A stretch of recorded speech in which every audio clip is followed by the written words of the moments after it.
This could be very big based off of what... Hold on. The architect of a horrific genocide against the Palestinian people. He is responsible for the killing of more than 73,000 people, for the maiming of tens of thousands of children as those who survive undergo amputation without anesthesia, for the targeting of neonatal hospitals and maternity care centers, denying newborns even the chance to live, for the countless people he starved as he blocked food and humanitarian aid from reaching them, for the gunning down of hundreds of aid workers. Is this an announcement of how they're gonna arrest him? Oh my god, that'd be fucking massive. And journalists. And just last month, the UN confirmed that Palestinian children continue to be deliberately targeted and killed by Israeli armed forces, more than 8 months after the so-called ceasefire. The list goes on and on, all as we, as Americans, pay for the bombs that do the killing. There is a reason the International Criminal Court issued a warrant for his arrest. As human beings, we have spent generations building a shared understanding that there are crimes so grave they offend all of humanity. Anyone, with their eyes, with their heart, with their conscience, should recognize the devastation he has wrought and understand that he belongs before a court of law.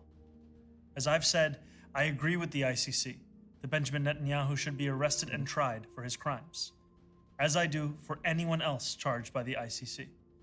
My administration has reviewed every avenue available under applicable law. Oh, this is the announcement if he can or can't. Oh my god, I'm so stressed. This is actually stressing me out. To determine whether New York City could execute the International Criminal Court's arrest warrant if Benjamin Netanyahu came here. It is clear that we do not have the independent legal authority to enforce this warrant. The federal government, however, does, and I call on them to join the ICC and execute this warrant. And I want to be equally clear. Yeah. Benjamin Netanyahu is not welcome in New York City, nor is any other war criminal at large. While we cannot end the genocide on our own, we can decide whether our silence will become another weapon, and we can examine every tool we have to defend the humanity and dignity of all people. That is my commitment to you. I'm not surprised. It wasn't looking like they were gonna have anything. Damn. He's clearly fucking heartbroken in this. Sorry, I did this in the middle of Overwatch because oof. If time is money. That was big. That was very big of him. That was a good. I love Mamdani, man. Without any hesitation. I want to continue the conversation from last night. That's probably going to be at the beginning of the segment. If you're watching the YouTube video, but yeah, Netanyahu, man. He sadly wasn't able to be arrested. But on top of that, he's still not good. He defies the court, obviously. Israeli parliament has dissolved, paving the way for October elections. The Israeli parliament has dissolved, paving the way. Not a good thing, by the way. The Israeli parliament dissolving, no bueno. No bueno. Huh?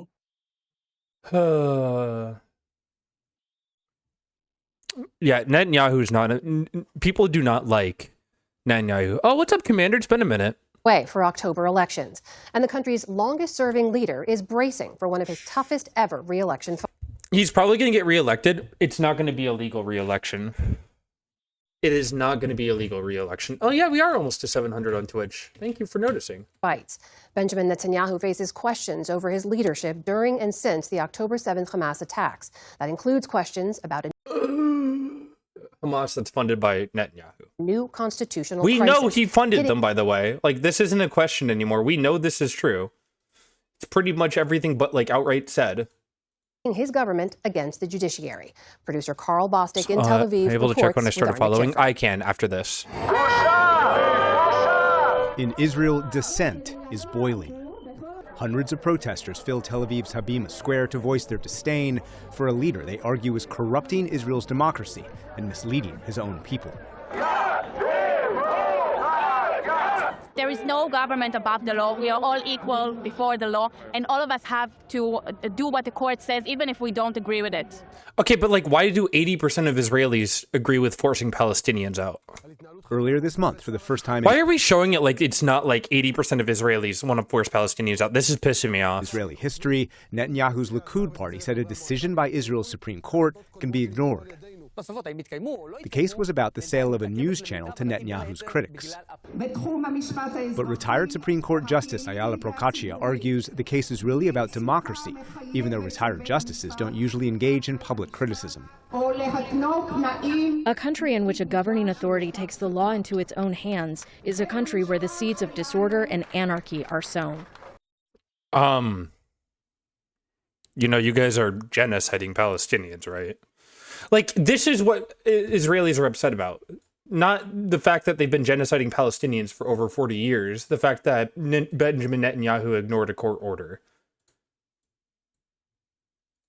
You can't stick to original ethics when the situation is burning and it's collapsing.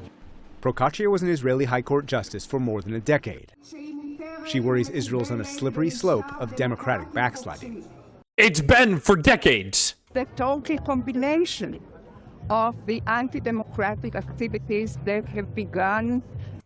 Okay, yeah, dude, we're just whitewashing Israelis' history of genociding Palestinians for the last 40 fucking years. 3 years ago, and have escalated more and more and more. See, this is why you can't trust an Israeli citizen, man. I'm not trying to be like fucking racist or ethnically biased, but holy shit, man, it is so depressing to see this. Or reaching the peak of the breakage of our democracy. It's an attack against the Supreme Court, actually weakening the gatekeepers of the government. Since 2023, Netanyahu has tried to overhaul Israel's judiciary, passing legislation to allow the ruling coalition to have more influence in picking judges, including on the Supreme Court, and trying but failing to prohibit a doctrine that allowed Israel's High Court to strike down government decisions judged extremely unreasonable. This is the reason that why we are facing such a constitutional crisis. Eliad Sharga is the founder of the Quality of Government movement, a civil watchdog that advocates for government transparency and is himself a former Likud official. Mr. Netanyahu, to escape from justice, amend at least 50 times the basic laws in Israel, just, to adapt the system to his needs. What's this guy's name? Again, hold on.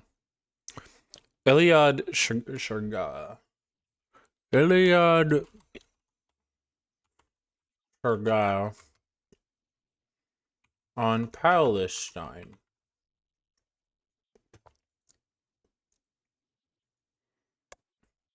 No, his name's Sharga, not Sharga.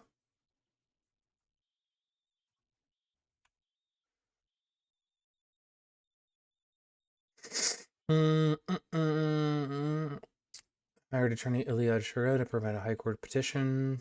NGOs in front and center battle over reforming. Hold on, let me look up this guy. Maybe they spelled it wrong. They did spell it wrong. It's Shraga. On Palestine.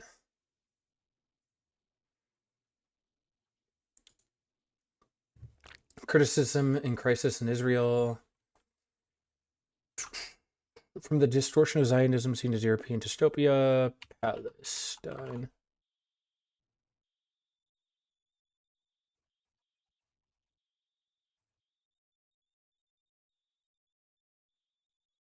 Okay.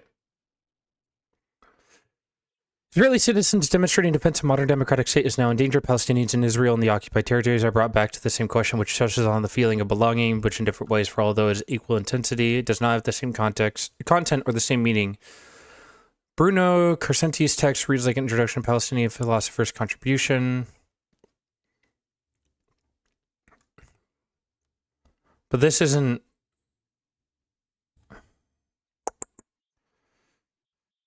Land for All project, a mobilizational that allowed debate label of apartheid K examines the crisis in order for better consider what can still be rebuilt.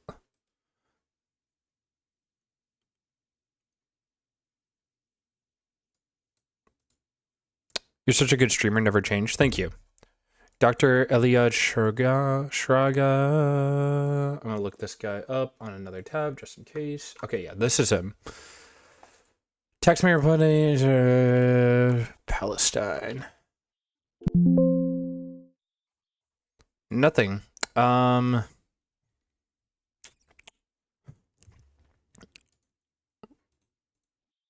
Attempting to undermine.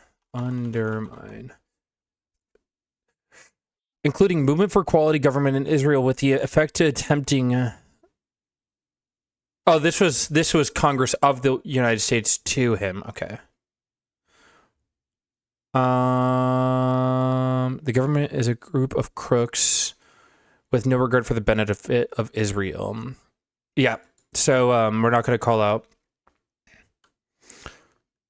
I'm an advocate for a long-standing family lineage spanning 9 generations here in Israel. Jerusalem is my birthplace. I served as an officer in the IDF Paratroops Brigade. Just, to adapt the system to his needs. Yeah, okay, buddy. All right, pal.